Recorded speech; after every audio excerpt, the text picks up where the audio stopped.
Hello everyone, hope you are doing well. So today we are gonna talk about important points regarding UDOmetry. We'll discuss some important points, then we'll solve few examples of UDOmetry and we'll end this topic. So first, the important point is when a reaction is performed in an UDOmeter tube.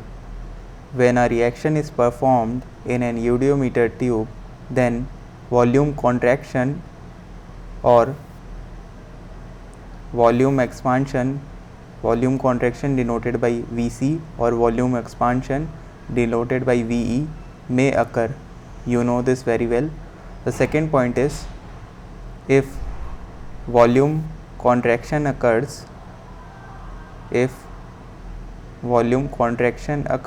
then it's called first volume contraction. How do we denote the first volume contraction? It's given by Vc is equal to V initial minus V final, initial volume minus final volume, right? Also, the third point is, this is the most important point on the basis of which we'll solve the today's examples. So the third point is after the reaction, means when the reaction is completed, after the reactions the remaining gases are passed through certain reagents.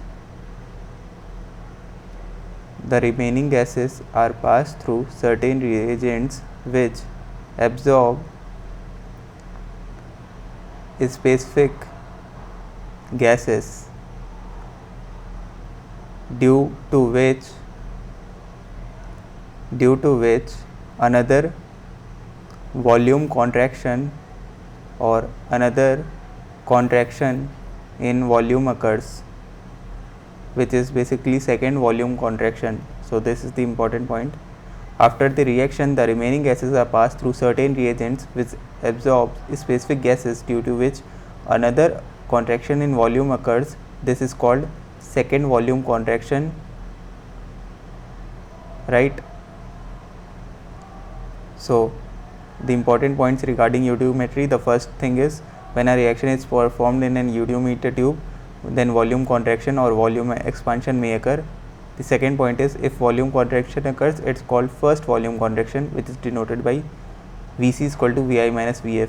Similarly, after the reaction, the remaining gases are passed through certain reagents which absorb specific gases. These certain reagents absorb specific gases, due to which another contraction in volume occurs. This is called second volume contraction. So this will occur when the remaining gases are passed through certain reagents, then only second volume contraction will occur.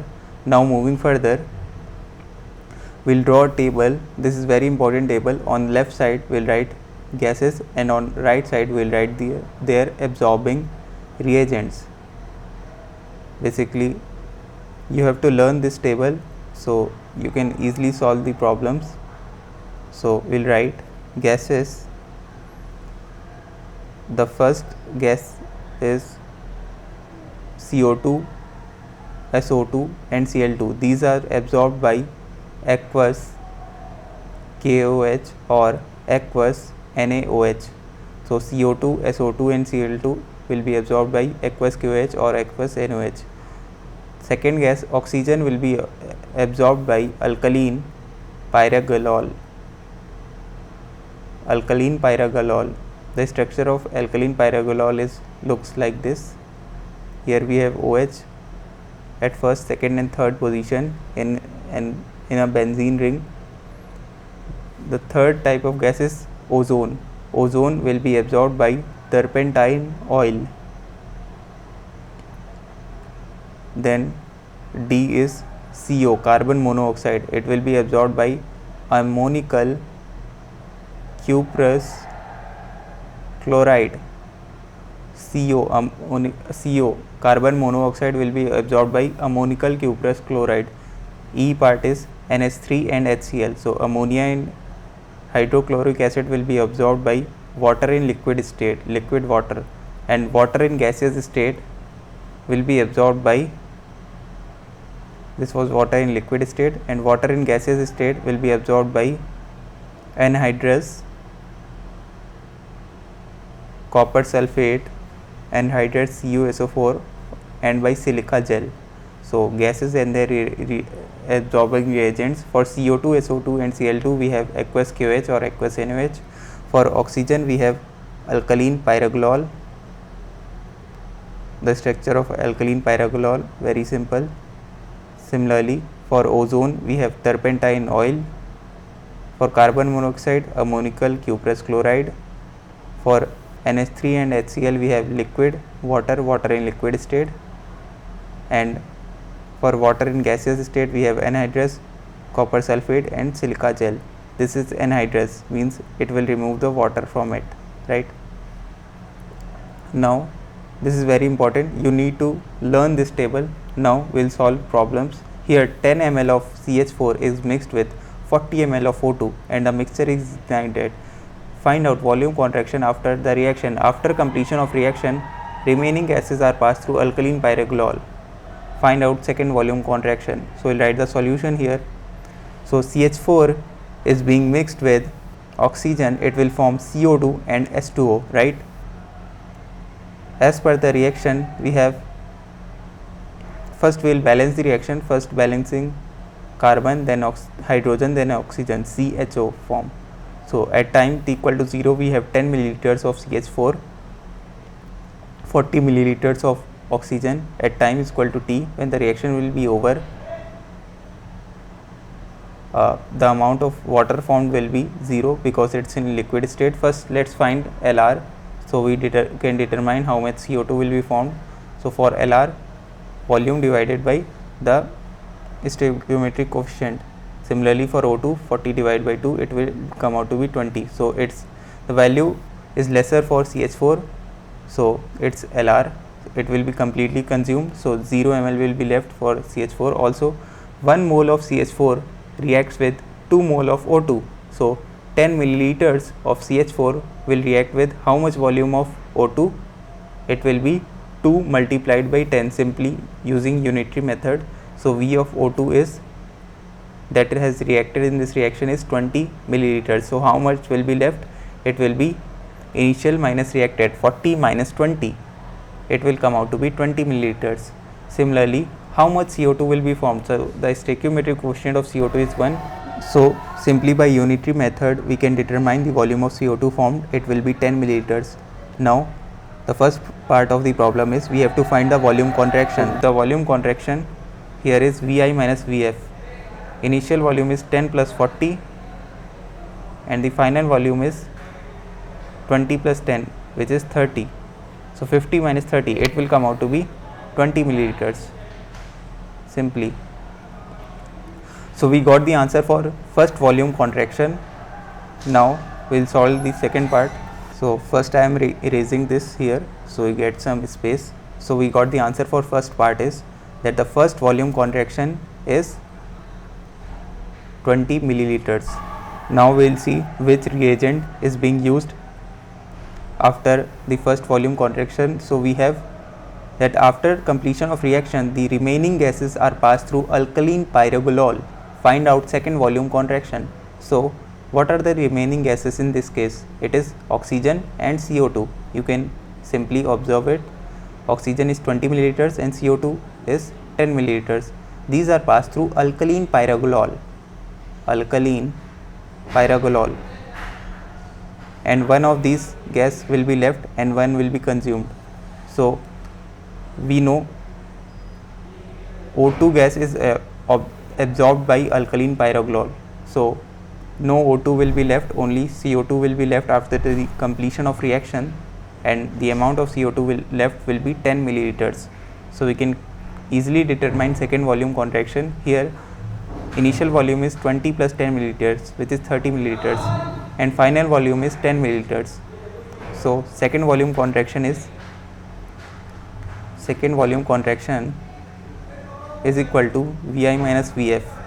It is 30 milliliters minus 10 milliliters.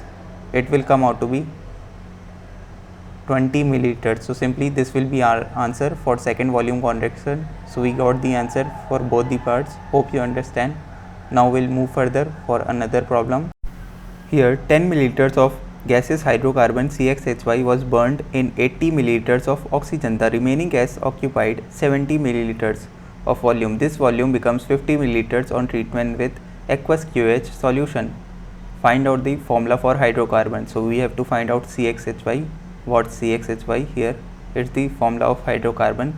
We know that when CXHY plus X plus Y by 4 of O2 gives XCO2 plus Y by 2 H2O. This is the simple basic reaction when an hydrocarbon is ignited in presence of oxygen. So at time equal to 0 we have 10 milliliters of CXHY and 80 milliliters of oxygen, right? After completion of reaction, these will be formed, these will be consumed. We know water is in liquid state, we won't consider its volume, so it's burned completely, so no CXHY will be left. Also the remaining gases occupied 70 milliliters of volume, so V final is 70 milliliters, right? Here 1 mole of CXHY is there, so 1 mole of CXHY reacts with X plus Y by 4 moles of oxygen, right? So 10 milliliters of CXHY will react with how much volume of oxygen? It will be 10 multiplied by X plus Y by 4, 10 multiplied by X plus Y by 4. So this is the volume of O2 that will be reacted. VO2 reacted is 10 into X plus Y by 4. So how much O2 will be left? It will be 80 minus 10 multiplied by X plus Y by 4. So 80 minus 10 multiplied by X plus Y by 4. And how much CO2 will be formed? So simply using unitary method, it will be 10x, right? 10x milliliters, and this is the volume of O2 that will be left. So the final volume here is 70 ml. Vf is simply V of O2 that is left plus V of CO2 that is formed after completion of reaction, or V of CO2 produced. So Vf, it is 70, is equal to V of O2 left is 80 minus 10 multiplied by X plus Y by 4, and V of CO2 produced is 10x. Now we'll simply solve this equation. It will come out to be minus 10 is equal to minus 10 multiplied by Y by 4. So Y will come out to be 4. So we got the value of Y. Now we have to find out X. For this, another information here is given there. O2 and CO2, which are remaining gases, the remaining gases occupied a volume of 70 ml. This volume becomes 50 ml on treatment with aqueous KOH solution. What is aqueous KOH here? It is the absorbing reagent. So what does aqueous KOH actually absorbs? It absorbs CO2. So we have O2 and CO2 left, and these are treated with aqueous KOH, so only O2 will be left after second volume contraction. This is 80 minus 10 multiplied by X plus Y by 4, and for CO2 it is 10 multiplied by X, right? Here 10x, and how much O2 is left? It is 80 minus 10 multiplied by X plus Y by 4, and we are given that final volume becomes 50 milliliters, right? This volume becomes 50 milliliter on treatment with aqueous KOH, right? So the value of 80 minus 10 multiplied by X plus Y by 4 is simply 50, right? And the value of Y, we already know it's 4, so we'll simply use this value to find out X. Minus 10 multiplied by X plus Y by 4, it will come out to be minus 30. X plus Y by 4 will come out to be 3. The value of Y is 4. X plus 4 divided by 4 is 3, so X will come out to be 3 minus 1, which is 2. So X is 2 and Y is 4. Formula of hydrocarbon is CXHY. It will come out to be C2H4. So simply this is our answer. Hope you understand this. Now moving further, here we have a 20 milliliters of CXHY sample was burned in excess of O2. After reaction there was volume contraction of 60 ml. and on passing the remaining gases through aqueous QH, another volume contraction of 80 ml was observed. Find out the formula of hydrocarbon. So CXHY plus X plus Y by 4 of O2 giving us XCO2 plus Y by 2 of H2O, right? Here the case is little bit different. We have excess of O2, so 20 milliliters of CXHY and excess. We do not excess of anything as E here. This will simply be the limiting reagent because O2 is in excess, right? And the volume of H2O formed will be 0 because it's in liquid state. After reaction there was volume contraction of 60 ml, right? So volume contraction, which is first volume contraction, it is 60 ml Vi minus Vf. So here we have stoichiometric coefficient of CXHY as 1. So 1 mole of CXHY reacts with X plus Y by 4 mole of O2. So 20 milliliters of CXHY will react with how much volume of O2? It will be 20 multiplied by X plus Y by 4, right? And how much? So V of O2 will be how much O2 will be left? It will be E minus this V of O2 reacted, and V of O2 left will be E minus 20 multiplied by X plus Y by 4, right? So here it is E minus 20 multiplied by X plus Y by 4. And how much CO2 will be formed? Simply using unity method, it will be 20 multiplied by X, right? 20x milliliters. So Vc is Vi minus Vf, it is 60 here. So Vi, it is E plus 20, and Vf, it is E minus 20 multiplied by X plus Y by 4 plus 20x. This is our final volume. Now we'll simply solve this equation to get x or y. So it will come out to be 40 is equal to, E will be cancelled out with E. So 20 multiplied by X plus Y by 4 minus 20x. Now 20x and 20x will be cancelled out. So 40 is equal to 20 multiplied by Y by 4. So Y will come out to be 8, right? Now we have to find out X. So as per the question, we have on passing the remaining gases through aqueous QH, another volume contraction of 80 ml was observed. This is second volume contraction, right? So on passing the gases through aqueous QH, you know aqueous QH will absorb CO2, right? So we had CO2 plus O2 as the remaining gases, and these are passed through aqueous QH, right? So only O2 will be left after this reaction, and we'll write the volume of each of these gases. So for CO2 it is 20x, for O2 it is E minus 20 multiplied by X plus Y by 4. CO2 20x, O2 is E minus 20 multiplied by X plus Y by 4, and the volume of O2 left is E minus 20 multiplied by X plus Y by 4. And what is second volume contraction? Vc, second, it is 80 milliliters, right? Here it is given another volume contraction of 80 milliliters was observed. So 80 milliliters is equal to Vi minus Vf. So 80 is equal to Vi, it is 20x plus E minus 20 multiplied by X plus Y by 4. This is the initial volume, minus final volume is E minus 20 multiplied by X plus Y by 4. Now we will simply solve this equation to get X. So 20x will come out to be 80, X will be 4. So we got the value of X and Y. So the formula here is CXHY, it is C4H8. So simply this is the answer. Hope you understand this. That's pretty much it.